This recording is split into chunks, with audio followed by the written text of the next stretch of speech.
પહેલગામ આતંકી હુમલામાં મૃત્યુ પામેલા પર્યટકોની શ્રદ્ધાંજલિ આપવા વડોદરા શહેર કોંગ્રેસ દ્વારા કેન્ડલ માર્ચ યોજાઈ। જમ્મુ કાશ્મીરના પહેલગામ વિસ્તારમાં થયેલ ભયાનક આતંકી હુમલામાં 25થી વધુ નિર્દોષ પર્યટકોના નિધન સામે સમગ્ર દેશમાં શોકની લાગણી છે। હત્યાકાંડના શિકાર બનેલા નિર્દોષ લોકોની શ્રદ્ધાંજલિ આપવા વડોદરા શહેર કોંગ્રેસ દ્વારા કેન્ડલ માર્ચનું આયોજન કરવામાં આવ્યું હતું। આ શાંતિમય કાર્યક્રમમાં શહેર કોંગ્રેસના પ્રમુખ ઋત્વિક જોશી, વિપક્ષ નેતા ચંદ્રકાંત શ્રીવાસ્તવ તેમજ તમામ હોદ્દેદારો કાર્યકર્તાઓ ઉપસ્થિત રહ્યા હતા। મૌન પાળી અને દીવો પ્રગટાવી દેશભક્તિ તેમજ માનવતાની ભાવનાથી ભરેલા સૂત્રોચ્ચાર કરવામાં આવ્યા હતા। પક્ષ દ્વારા આ દુઃખદ ઘટનાની નિંદા કરવામાં આવી હતી, ભાવપૂર્ણ શ્રદ્ધાંજલિ અર્પણ કરવામાં આવી હતી। સાથે જ કેન્દ્ર સરકાર પાસે દેશમાં સુરક્ષા વ્યવસ્થાને વધુ મજબૂત કરવાની માંગ પણ ઉઠી હતી। પર્યટનમાં ફરવા માટે ગયેલા 27 નિર્દોષ નાગરિકો પર જે આતંકવાદી હુમલો થયો છે એને અમે વખોડીએ છીએ। કોંગ્રેસ પાર્ટી હંમેશા આવા આતંકવાદી હુમલાઓ સામે લડી છે। કોંગ્રેસ પાર્ટીના યુવાનો પણ એની સામે મર્યા છે, પણ કોંગ્રેસ પાર્ટીના નેતાઓએ હંમેશા આતંકવાદીઓને મુંહ તોડ જવાબ આપ્યો છે। ખરેખર આ પર્યટનની જગ્યાઓ ઉપર સરકારે બંદોબસ્ત કરવો જોઈએ, એ બંદોબસ્ત ન હોવાથી આ લોકોની જાન ગઈ છે।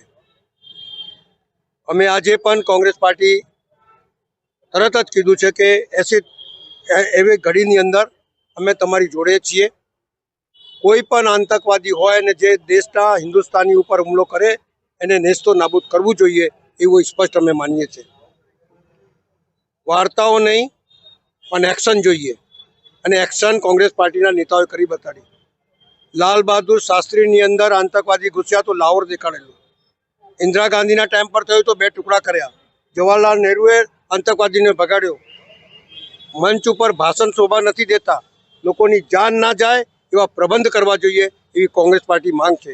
હમણાં પ્રમુખે જે પ્રમાણે કીધું તે પ્રમાણે અમે લોકો એ પણ માંગ કરીએ છીએ કે દેશની અંદર આવા આતંકવાદી હુમલા થયા છે તો કોંગ્રેસ પાર્ટી વગર કહે સત્તા પર બેઠેલા લોકોને સમર્થન આપીને કહે છે કે તમે આવા લોકોને નેસ્તો નાબૂદ કરો, અને જ્યાં કોંગ્રેસ પાર્ટીની જરૂર પડશે आतंकवादी ने खत्म करवा कांग्रेस पार्टी तुम्हारी साथे है, कारण के हिंदुस्तानी का एक कतरा भी, एक खून भी नहीं बहना चाहिए, ऐसा कांग्रेस पार्टी मानती है। पहलगाम में जे आतंकवादी हुमलो, कायरतापूर्वक आतंकवादी हुमलो करीने सामान्य प्रजाजनों जे जीव लीधा है ए बहुत दुखद घटना है। वडोदरा शहर कांग्रेस परिवार प्रभु चरण में प्रार्थना करीए छे कि तमामनी आत्मा ने शांति मळे, एमने श्रद्धांजलि आपवा माटे अहींया सौ उपस्थित छे। घणा बधा लोको इजाग्रस्त छे, ए जल्दी साजा थाय, एमना घरे जई शके एवी पण प्रार्थना करीए। पण आ देशमां पुलवामानी घटना होय के पहलगामनी, देशना जवानों पर आतंकवादी हुमला थता होय ने शहीद थाय, देशना प्रजाजनों पर आतंकवादी हुमला थाय ने शहीद थाय, त्यारे देशनी सरकारनी पण बहु मोटी जवाबदारी छे। मात्र भाषणमां मात्र आतंकवाद विरुद्ध भाषण बोलीने आतंकवाद खत्म नहीं थाय, एनी सामे लड़वुं पड़शे।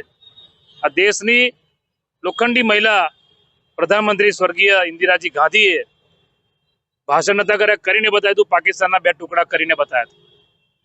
एटले आज जे सरकार बैठी छे एमने कहेवा मांगीए छे के छेल्ला घणा वर्षोथी आवा आतंकवादी कृत्य वधी गया छे, सामान्य लोको जीव गुमावी रह्या छे, जवानो जीव गुमावी रह्या छे, त्यारे खरेखर कोई कड़क पगला भरवा जोईए एवी अमे मांग पण करीए छे। अने आजे खास करीने कांग्रेस परिवार द्वारा अहींया गांधीनगर खाते समग्र अमारा कांग्रेस परिवारना आगेवानो भेगा थईने अहींया श्रद्धांजलि आपवा भेगा थया छे। महेंद्र सोलंकी, वडोदरा।